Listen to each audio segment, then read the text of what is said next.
Hello, hello. Magandang araw sa Pilipinas. Magandang araw. Magandang araw sa Pilipinas. Mabuhay ang Pilipinas.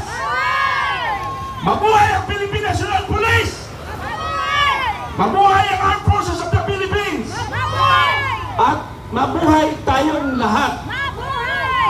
Balikan ko lang muna noong 1980s. Marcos Sr.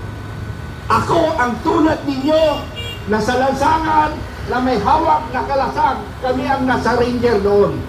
Ranger noon ang bumabana sa kalsada noon. Kami mga nasa Scout Ranger noon, katulad din namin kayo sa lansangan, nakikibaka sa anumang problema ng ating bansa. Isa ako doon, 1983 to 86. Kasama niyo ako sa lansangan. Kaya naramdaman ko ang inyong nararamdaman ngayon. Ang problema lang, mga kaibigan, hindi niyo alam ang gagawin ninyo. Kasi isa lang kayong subordinate. Isa lang kayong tauhan. Isa lang kayong tagapagpatupad ng mali na pinapatupad ng ating administrasyon na ngayon. Problema lang, susunod lang talaga tayo. Kasi, alam na, mapag-initan tayo. Pero tandaan nyo mga kabaro ko dati. Ang punishment lang natin is transfer. Itapon sa hulo. Eh bakit natakot tayo? Kami noon, hindi kami matakot kung saan kami tapon. Dahil tungkulin namin ipagtanggol ang ating bayan, Pilipinas. Tama! Tama! Doon sa ating konstitusyon, tandaan nyo sa kapulisan at kasundaluhan. Tandaan nyo, may sa armed forces protect the Filipino people in the state. In same way, Philippine National Police protektahan at magserbisyo sa taong bayan. Ang tanong ko ngayon sa inyo, nasaan ang Pangulo doon na nakasaad doon sa ating batas na protektahan ang Pangulo? Wala, di ba? Tingnan nyo, basahin nyo ulit yung Constitution natin, yung preamble. May nakasaad pa doon, protektahan ng Presidente. Mayroon ba? Mayroon ba? Wala. Kaya malinaw, ang sundin natin ang taong bayan na naghahayag lang ng katotohanan, hindi kasinungalingan. Tama! Tulad dito sa Senado ngayon, nung ang minority, sila ang majority, mga kasama, sila ngayon ang siga noon. Ngayon, dahil minority sila, nagbabakawa, nag-walk out pa. Ano yan? Noong 2000 na, noong panahon ni Iraq, nag-walk out, akala nila epektibo pa yun. Hindi na! Hindi na epektibo bago ng kaisipan ng Pilipino ngayon. Mga kababayan, so balikan ko, yung Marcos noon, masyadong magulo sa lansangan. Ang pulis at sundalo, wala nang ginawa kundi magbantay sa lansangan. Wala kaming ginawa. Binabantayan sa lansangan. Nagahayag lang naman taong bayan. Ngayon ko lang na-realize, kayo, mga magre-retire. Sabi nga ni Professor, sabi ni Professor, magre-retire din kayo.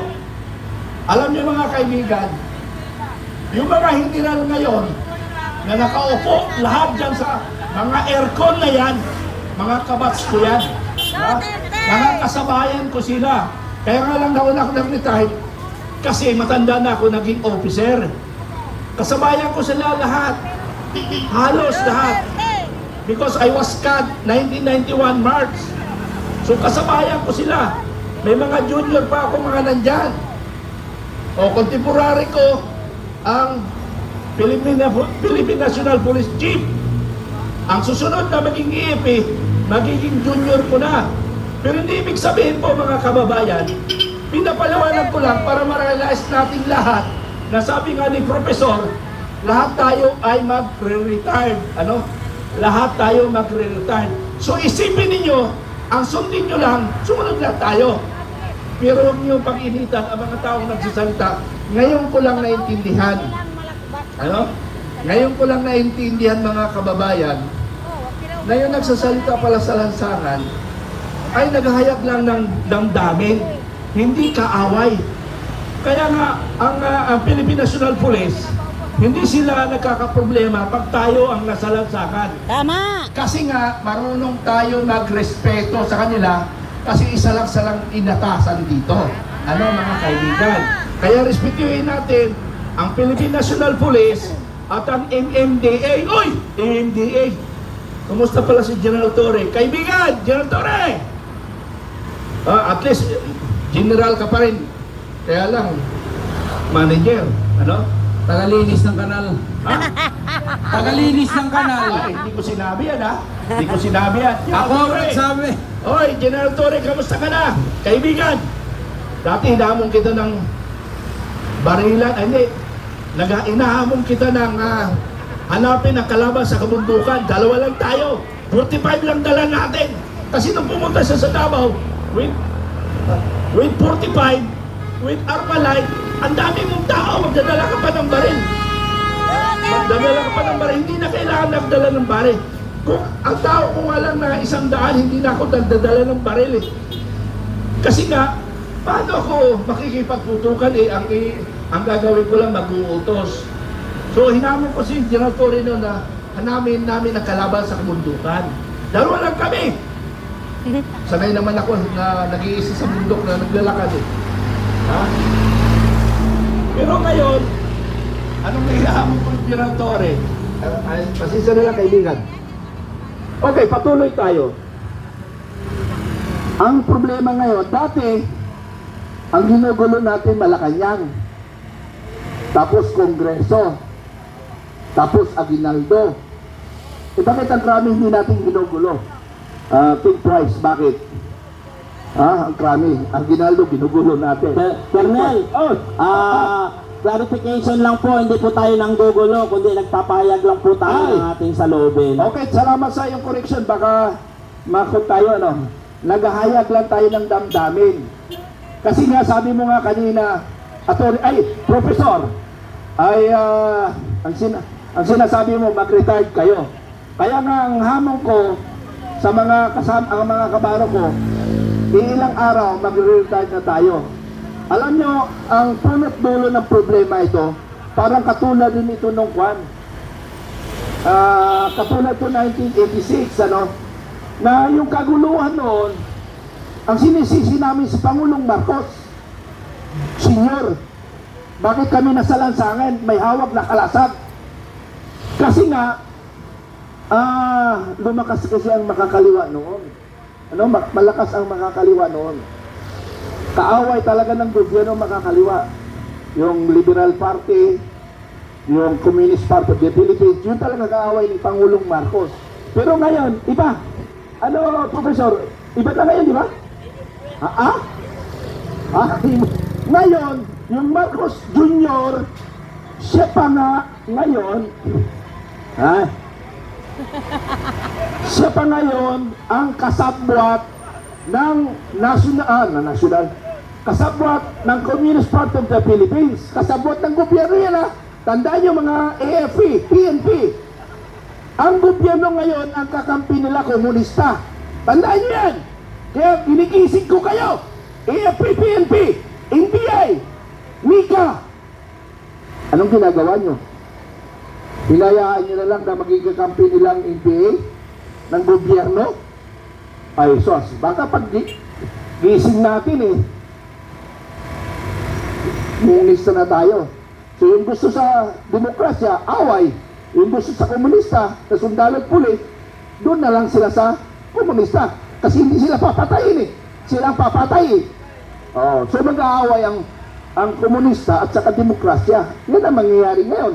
Kasi sa totoo lang, para maliwanag tayo, para klaro sa isip ninyo, mga kababayan, yung pagkadala, pagkidnap ni Pangulong Duterte, ang utak noon sa taas mismo, hindi yung doon sa nag-iisip, yung utak mismo, Partido Komunista, dinidiktahan ang gobyerno. Ayun po, Mali.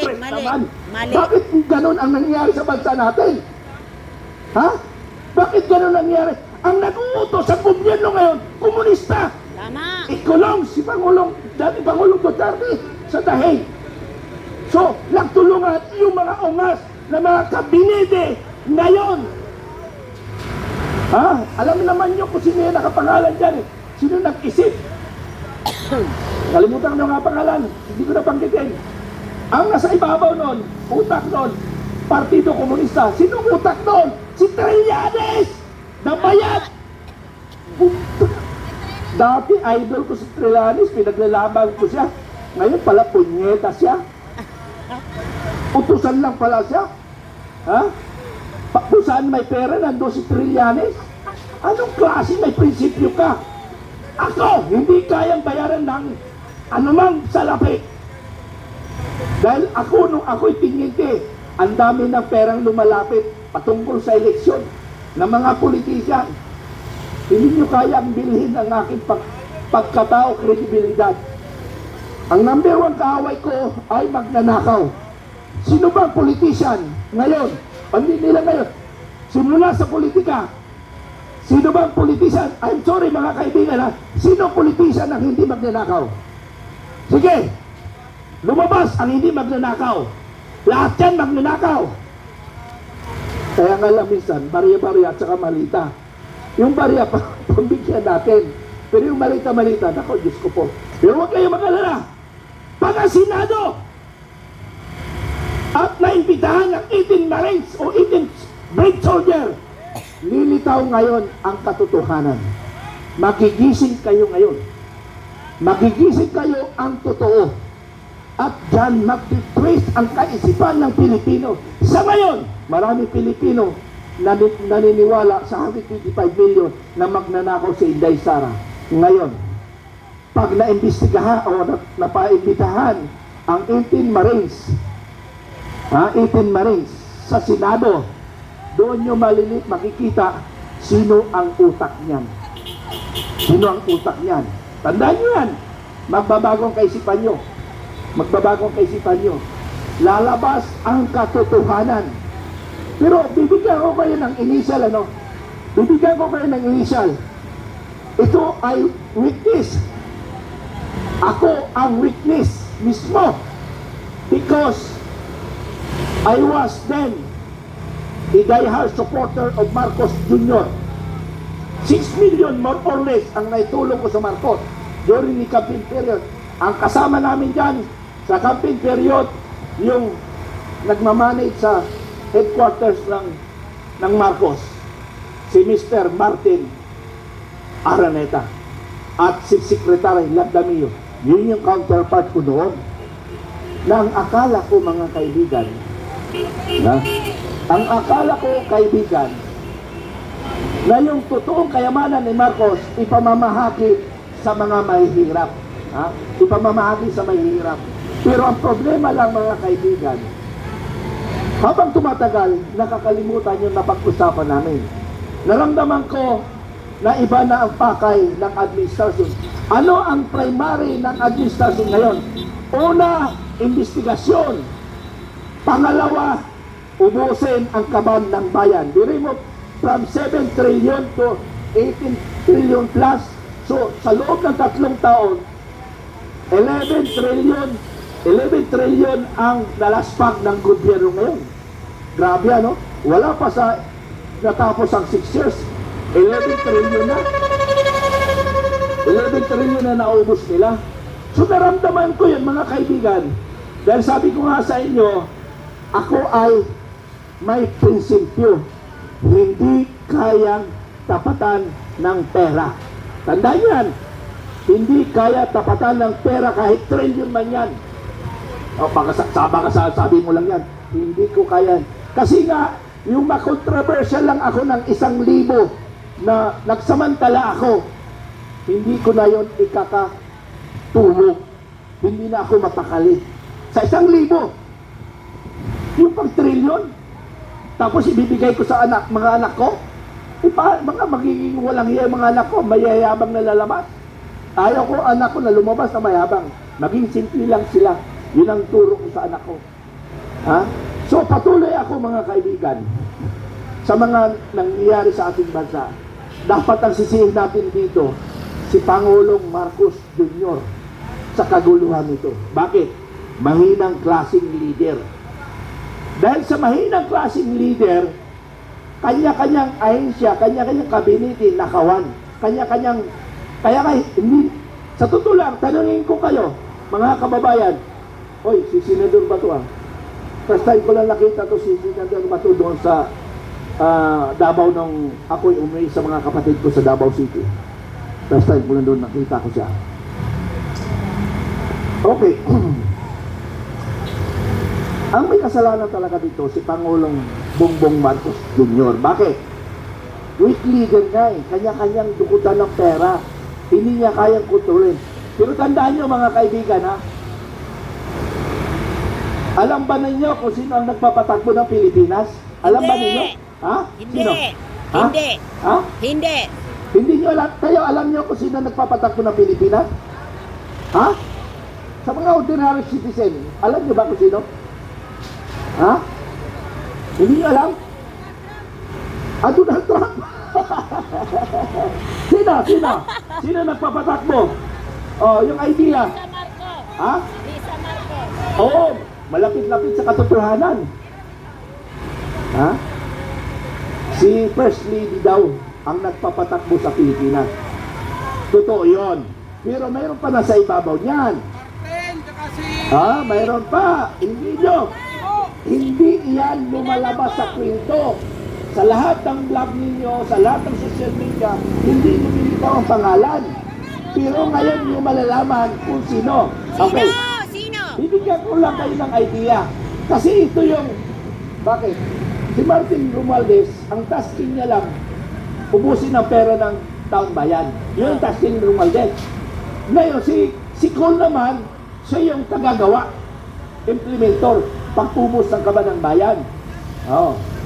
Dahil congressman siya, what I mean, which means siya yata, si Cole, so lahat ng congressman sa kanya na gusto magkapera, sip-sip sa kanya.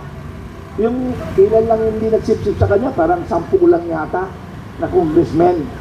So, yung dalawa na yon, si Congressman Saldico at saka si Romualdez, siya lang ang taga-ubos ng kaba ng bayan. Pero ang nag-uutos noon kay Romualdez, si First Lady. Si First Lady. Kasi, bakit hindi si Bongbong Marcos si Presidente? Eh, tangay na, tinatadyakan lang ni First Lady yan eh. Ha? May nakarating sa akin sa Malacanang.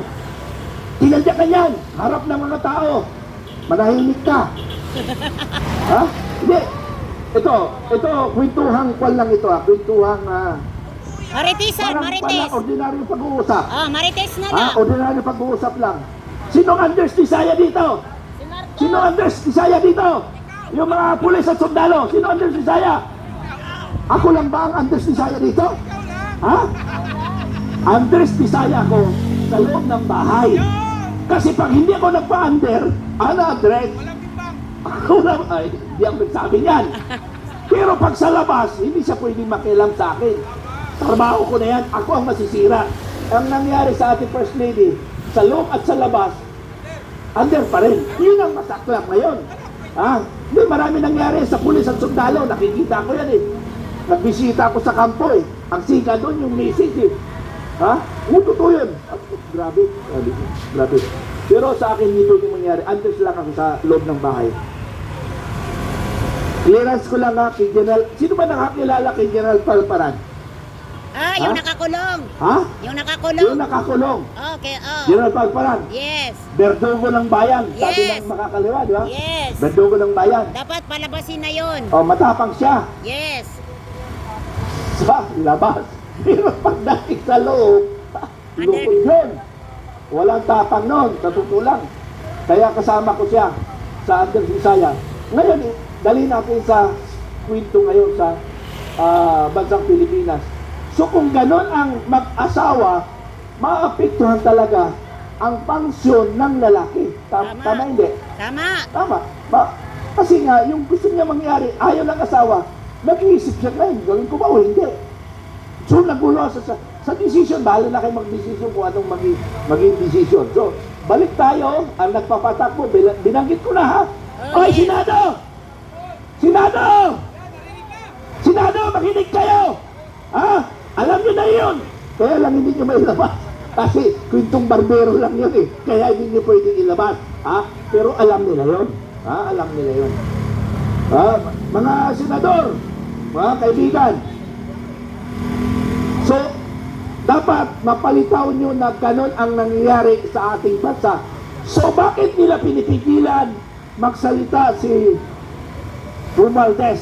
Bakit nila pinipigilan si Saldico?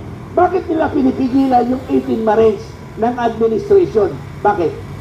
Bakit? Ha? Kaladkad silang lahat! Kaladkad! Lalabas ang lahat ng baho. Ang tawag nito, mababalatan silang lahat na sa administrasyon. Kaya by all means, kaya kayo Philippine National Police, yun yung trend natin. Ayaw nilang pagsalitain yung 18 brave soldier, si Saldico at si Romualdez. Pag nagkataon, kalagkat ang Pilipino ngayon ang magiging power ng bayang Pilipinas. Palakpak pa yan! Palakpak tayo! Palakpak! Oh! Busina! Busina! Busina! Busina! Busina! Busina! Busina! Busina! Okay. Mga kababayan, buwabawi lang ako. Kasi almost 2 months akong wala. Nagbakasyon kasi ako eh. Hindi po pwedeng hindi pabigay misis. Baka nga. Baka hindi na ako makalabas sa bahay. So pinambigyan ko almost 2 months. Nagbakasyon kami sa Samar ng 2 months. Kaya naiingit ako, pero ready ako. By less than 12 hours, nandito ako. Kaya lang nag-observe ako. Hindi pa nagagalit yung mga Pilipino eh. Nakikinamdam yung mga Pilipino. Pero pang magalit ang Pilipino, itong pagkakataon na ito, ilabas yung galit para lumabas ang katotohanan sa mga nangyari sa Pilipinas. Para ang Philippine National Police, magpahinga na sila. Ha? Dapat ilabas na para magpahinga na sila kasi nga kaya sila nandito to protect us. Hindi ibig sabihin nandito sila para awayin tayo, hindi. To protect kung anong mangyayari sa atin. Baka nga darating yung mga makakaliway, yung NPA, magsasalpukan tayo. Hindi nila kaya yun. Ha? Hindi nila kaya pag nagsalpukan tayo. Nako, ay sana huwag mangyari yun dahil tayo, mga sa katotohanan, iwasan natin yung pagtatalo bawat grupo. Kasi problema natin yan, problema namin, problema ng kapulisan, at problema ng bansang Pilipinas. Kasi nangyari na yan sa Gate 4, Aguinaldo. Ha? Puro sampalan ng galas. Ako yung mediator doon. Kaya sabi ko sa mga kasama, huwag kayong papatol, huwag kayong papatol. Dahil may plano sila. Ngayon, doon sa Gate 4, ang sinabi ko, babay, huwag kayong papatol dahil mga NPA yan. Ang dami pa rin. Naghahamon. Sabi ko, NPA. So yung mga sumisigaw NPA, hanggang limitado na sumigaw ng NPA. Dati-rati lahat sila, ganun. Pero ano sinasabi ko yan, mga demonyo yan. Mga demonyo, mga NPA. Hanggang 3 na lang na tumataas, hanggang napasipay natin ang gulo. Saka pumasok ang Philippine National Police kasi napasipay na natin na hindi na mag-titrigger ang gulo. Okay, patuloy tayo mga kaibigan. Binibigay ko lang halimbawa, ang Philippine National Police dito ay para mamagitan sa problema ng ating sitwasyon dito. So, dapat dalangin natin ang Philippine National Police. Pakiusap ko sa grupo natin, walang mananakit. Kasi pag may mananakit, ako mananakit sa inyo. Bahala kayo magalit sa akin. Kasi hindi nila kasalanan yan. Sumusunod yan. Pwede ko masagot yan? Okay. Sasagutin ko lang saglit. Sa totoo lang, para sa kaalaman ng mga kapulisan, ang turo sa amin ni Tatay Digong, wag daw namin silang saktan. Dahil trabaho lang daw yan. Doon namin natutunan na hindi dapat saktan ang kapulisan dahil sa turo ni dating Pangulong Rodrigo Roa Duterte. Mabuhay po siya. Okay, salamat. Isang palakpak dyan. Isang palakpak. Alam mo, sa totoo lang, for my 40 years in the service, hindi ko na nabutan yun eh. Yung panahon ni dati Pangulong Duterte, doon nila nalasap ang pagmamahal ng isang Pangulo ng mga MUP, Military Uniform Personnel. Biruin mo, 100% increase. Kumpleto. Yung 45, yung palakpak mo na, palakpak na, palakpak. Para alam ninyo, nung sa panahon namin, ang may 45 lang na issue, yung opisyal. Opisyal lang. Sa non-commissioned officer, wala silang 45. Kasi bakit may mga 45? Binili nila yon, kanilang bili yun. Walang issue. Pero ngayon, naklantupa, kapapasok ng sundalo, may 45 na. Pero mabuti na lang disiplinado. Sundalo rin ang anak ko. Pero nasa loob, nasa administrasyon, andun naka-assign, pero wala kami pag-uusap doon kasi lagi kami nag-aaway doon. Okay. So, patuloy Trabaho sa mga lang siya, kaibigan, trabaho lang siya. Trabaho lang tayo. Napakasarap ng buhay ng mga sundalo at pulis doon sa panahon ni Duterte. Naging gwapo sila, lalong naging maganda dahil maporma, dahil 45 at kompleto. Nirespeto ng taong bayan. Oo, may respeto ng taong bayan. Hindi naman lahat. Hindi naman. Okay lang, kaya lang, pinapaalala lang natin na ganun. Kasi nga, sa totoo lang, nalasap nila yung hindi namin nalasap na pagtrato bilang isang sundalo. Kasi kami noon, bumibili kami ng combat. Yung 45 namin sa officer lang, sa enlisted personnel, wala. Bibili yung mga kapulisan, binili nila yan. Pero ngayon, talagang purmang-purma pagka Hindi sila haggard. Hindi sila haggard. Hindi sila haggard doon. Laging press ang mukha. Press. Hindi nga, yung sundalo at saka pulis, pag pumorma, may 45. Gwapong-gwapo. Yes. Hangang-hangang babae. Yes. Di ba? Ganun yun eh. Talagang ganun. Sundalo ay pagyan. Para bang ibang pakiramdam ko pag may 45 ako sa gilid ko eh. Kung tinyinti ako, yabang ko rin eh. Tinyinti ako no, pero nung kapitan ako, hindi na ako nagdadala ng baril. Kasi marami na akong sport eh. So, pag babae naman, pag nakakita ng babae, pero mag-aalangan yung lalaki, pangligaw. Kasi delikado, ano. Pero sa totoo lang yun, pero ko tatuanan yun. Kasi patuloy tayo mga kaibigan. Bakit nga pala tayo nandito? Babantayan natin ang Senado. Hindi natin papayagan yung mga NPA na susugod sa Malacanang, ay sa Senado. Yung mga tao na yung mga NPA yan. Hindi, NPA hindi. Sa totoo lang mga kaibigan, para malaman nyo yung mga nandito, hindi yan mga NPA. NPA led. Ang ibig sabihin ng NPA led, yung 100, mayroong 3 doon na NPA. Pero hindi sila lahat. Yung iba doon, wala silang alam. Bayad. Bayad ba? Bayad. Bayad. Balita. So, bayad. Hindi lahat yan sila NPA. Hindi sila lahat NPA. Yung iba dyan, bayad. Kaya, nandyan lang sila para lang sumama. Pag sinabi na sumot, yung mga leader nila, ang titingnan nila. Pero yung iba, nakatanga lang. Kasi hindi nga nila alam ang trabaho nila.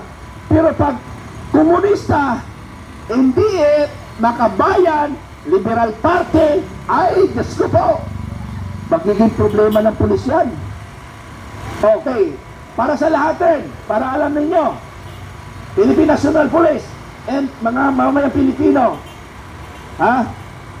ang makakaliwa, mga partido komunista, dilawan,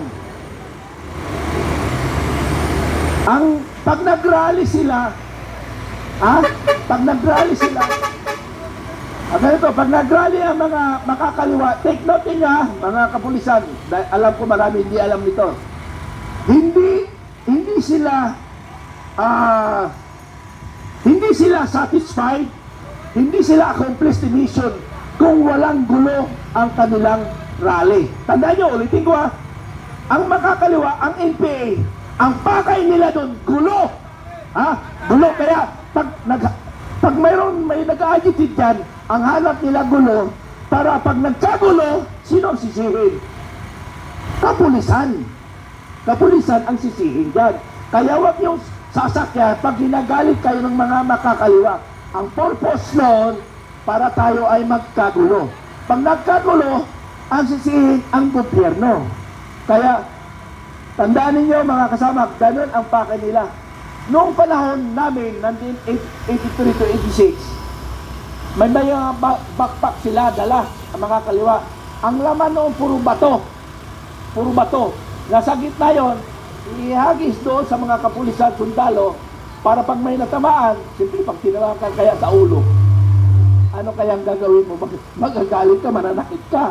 So yun ang purpose nila. May mga bato silang dala. Colonel Mitran, pag sinaktan ng mga makakaliwa ang pulis, ako suggestion ko, i-corn beef na nila. O, i-corner na, huwag na malapitan. Pero, kung pwede sana, Corn beef! kung pwede sana, walang kamera. Kasi pag may kamera, masisira ang Philippine National Police. Kasi yun ang kanila. Okay, ito talking of experience talking of experience. Talking of experience para may share ko sa mga otoridad. Kapitan ako noon, kapitan, sa Sindalusita. Yung mga Sindalusita, nilusog yan ng mga makakaliwa kasama ang NPA.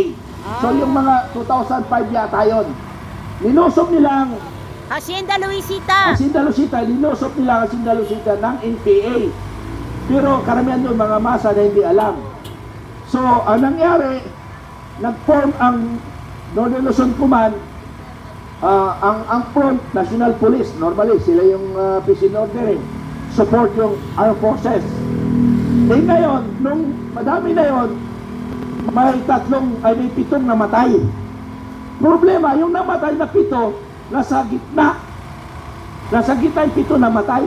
Eh bakit namatay? Ibig sabihin, yung baril ng mga sundalo pulit, lumipat, humulog gayon. Bakit ganon? Nakuha nyo bang logic? Hindi nyo naintindihan o iba iniisip ninyo? Malayo na yata iniisip ninyo eh. Gabi na yata iniisip ninyo eh. Kaya hindi nyo naintindihan eh. Huwag muna mamayagad, palipasin nyo na lang yan. Okay. Ang nagpumatay doon, NPA rin. Para magkagulo, para may sisihin ang otoridad. Yun yung objective. Ngayon, pagkatapos ng gulo, na peaceful na sundalo pulis, nandun pa yung iba. Ako ngayon ang ground commander. Mayroon akong tawa na 200 na sundalo. Dinispat ko yan sa mga barangay.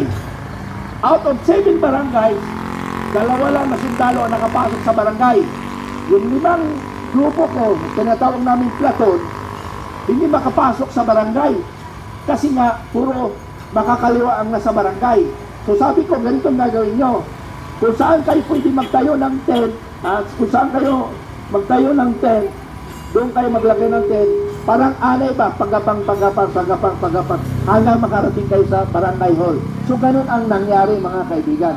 Dumating sa, nakapasok na sila sa barangay. So nung nakapasok na sila sa barangay, okay na, peaceful na. Ngayon, may grupo. Okay, mga kasama, tingnan niyo may grupo dumating. May dumating na grupo na 500 na mga sibilyan. 500 na sibilyan. Lumusob ngayon sa isang barangay. So tumawag yung platoon leader ko, yung tinyente ko, sir, may grupo dito 500. Nasa kabilang barangay ako. So hindi rin ako makakadaan sa kalsada dahil may mga kalaban. So ang ginawa ko, nag-isa na lang ako nag-proceed sa isang barangay. Nag-isa lang ako nag-proceed sa barangay. Kasi nga hindi ka ako makakadaan ng kalsada dahil nandyan sila. Kasi ang ayaw ko doon, baka magkaroon ng massacre. Ang iniiwasan ko doon, massacre. So kung may responsibility hanggang Pangulo yun, madadali ang Pangulo doon. So ang ginawa ko, may 45 ako, lakas sibilyan, doon ako dumaan sa tubo. Ginamin ko na yung kaalaman ko sa military. Nag-isa lang ako na naglalakad, more or less 2 kilometers nilakad ko, doon ako sa tubo. Para lang marating ko yung isang barangay. Nung makarating ako sa barangay, hindi ako makalapit kasi 300 meters ang layo. So ginamit ko ngayon, taktika ito sa mga nasa serbisyo. May encounter dito. So ang ginawa ko, May mga batang naglaro, tinawag yung mga bata. Nagpagwardya ako sa bata. Nagpaikot ako. Hanggang hindi ako malapitan ng sibilyan. Hanggang nakarating ako sa isang tropa ko. Lumulusog yung pan. Lumulusog yung 500 na mga sibilyan na mga komunista. Ang ginawa ko, pinatras ko sundalo. Ayaw matras sundalo eh. Bakit sila atas? May 45? Ay, wala pala 45. May Armalite? Bakit sila atas doon? Wala namang baril. So yun ang thinking nila. Paano kung mayroong pinana sa kanila? Di kawawa yung mabanatan nila. So, ang nangyari mga kaibigan, ang ginawa ko, pinatras ko ng pinatras sila. Tapos yung media, yung ABCBN, nag-interview sa akin. Okay. So ngayon mga kasama, nung umatras na kami, nasa tubuhan na, nung nasa tubuhan na kami, wala nang sumugod sa amin ng mga sibilyan. Bakit? Doon sa tubuhan, wala nang kamera. Ay pwede na silang igyudo doon, Pwede na silang igyudo. So doon, ibig ko sabihin, mahirap kalaban ang sibilyan kaysa armado. Tandaan nyo walang kalaban-laban ang armado versus sibilyan. At tandaan nyo tandaan nyo mga kababayan, ang armado ay walang kalaban-laban sa taong galit. 500 sila, kami 25. Hindi namin kinaya yung 500. Sabi ko, hindi namin mamamatay ito. Pero, mamamatay kaming lahat. Pero, ang instruction ko, walang mananakit. Walang mananakit sa sibilyan. Umatras na lang tayo. So, nung umatras kami, na peaceful ang area. Kasi ang purpose ng NPA noon, guluhin kami para sisihin ang Pangulo ng Pilipinas at ang kasundaluhan. So, kinabahan si General Tolentino that time. Sabi niya, kaya ba ni Captain Mitran yan? Sir, matured na yun, sir. Alam niya nang gagawin. So, doon na lang muna ang kwento ko. Kinikwento ko yon kasi nakita ko dito sa Senado na gano'n ang ginagawa nila. Mabuti nilang hindi sila nakaipon ng marami. Pag nakaipon sila ng marami, delikado. Delikado tayong lahat. Pati pulis at tayo. Kasi may mga armado yan sa loob nila kasama. Ang purpose nila, guluhin ang rally para may sisihin ang ating tayo mismo ang sisihin at ang kapulisan. That is the primary objective. Maraming salamat. Medyo napahaba na natin kwento ko. Maraming salamat. Muli, laban tayo. Huwag tayong sumuko. Ito na yung pagkakataon natin. Dito sa Senado, huwag natin iwanan ang Senado kasi nandito ang kapangyarihan ng ating sambayanang Pilipino. Wala sa Malacanang dahil Malacanang ang kanilang kapangyarihan ay mga malita-malita lamang. Maraming salamat. Okay, maraming salamat po, Colonel Mitran. So, yun na nga mga kasama.